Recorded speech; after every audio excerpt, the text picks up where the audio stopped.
Bismillahirrahmanirrahim. Assalamualaikum warahmatullahi wabarakatuh.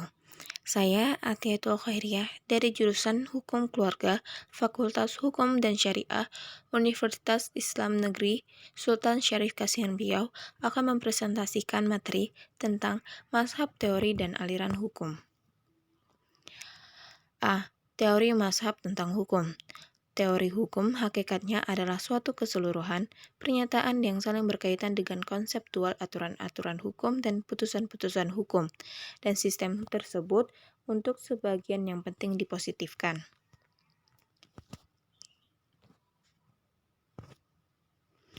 Macam-macam teori tentang hukum. 1. Teori hukum alam. Hukum alam menurut Aristoteles adalah hukum oleh orang-orang berpikiran sehat dirasakan sebagai selaras dengan kodrat alam. Thomas van Aquino berpendapat bahwa segala kejadian di alam ini diperintah dan dikemudikan oleh suatu undang-undang abadi yang menjadi dasar kekuasaan dari semua peraturan-peraturan lainnya. Kedua, teori sejarah. Von Savigny berpendapat bahwa hukum itu harus dipandang sebagai suatu penjelmaan jiwa atau rohani sesuatu bangsa. Selalu ada suatu hubungan yang erat antara hukum dengan kepribadian suatu bangsa. 3. Teori teokrasi. Teori ini berdasarkan kekuatan hukum atas kepercayaan pada Tuhan, diterima di dunia barat sampai zaman Renaissance. 4. Teori kedaulatan rakyat. Pada zaman Renaissance, timbul teori yang mengajarkan bahwa dasar hukum itu adalah akal atau rasio manusia.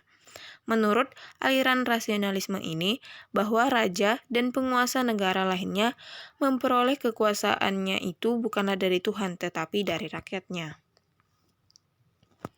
5. Teori kedaulatan negara. Teori ini dinamakan teori kedaulatan negara yang timbul pada abad memuncaknya ilmu-ilmu pengetahuan alam. Teori ini ditaati karena negaralah yang menghendakinya. Hukum adalah kehendak negara, dan negara memiliki kekuatan yang tidak terbatas. 6. Teori kedaulatan hukum. Hukum itu ada karena anggota masyarakat mempunyai perasaan bagaimana seharusnya hukum itu hanyalah kaidah yang timbul dari perasaan hukum anggota suatu masyarakat mempunyai kewibawaan atau kekuasaan. Teori ini timbul pada abad ke-20. 7. Teori atau asas keseimbangan. Profesor Mr. R. Cranenburg menurutnya hukum itu berfungsi menurut suatu dalil yang nyata. Dalil yang nyata yang menjadi dasar berfungsinya kesadaran hukum orang dirumuskan oleh Cranenburg sebagai berikut. Tiap orang menerima keuntungan atau mendapat kerugian sebanyak dasar-dasar yang telah ditetapkan atau diletakkan terlebih dahulu. B. Aliran-aliran hukum.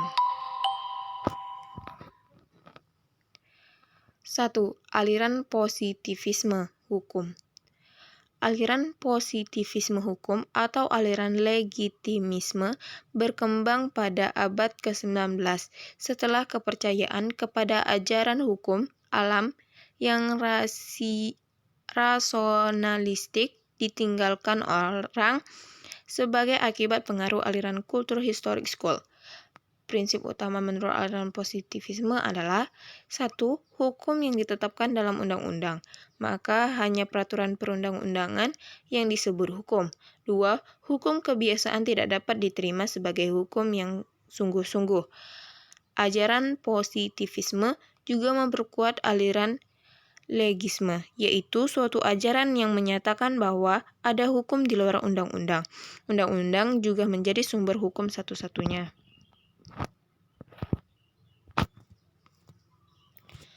2.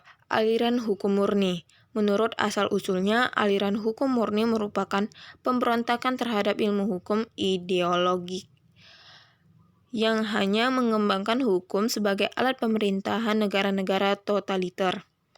Ajaran ini menghendaki agar ajaran hukum dibersihkan di anasir-anasir yang tidak yuridik. Ajaran hukum murni adalah tentang hukum positif, suatu ilmu pengetahuan tentang hukum yang ada, bukan tentang hukum yang seharusnya ada. 3. Aliran sosiologis. Hukum merupakan hasil interaksi sosial dalam kehidupan di masyarakat. Hukum adalah gejala masyarakat karena perkembangan hukum sesuai dengan perkembangan masyarakat. Menurut aliran sosiologis, hukum tidak perlu diciptakan oleh negara karena hukum bukan merupakan pernyataan-pernyataan, tetapi terdiri dari lembaga-lembaga hukum yang ada diciptakan oleh kehidupan golongan-golongan dalam masyarakat.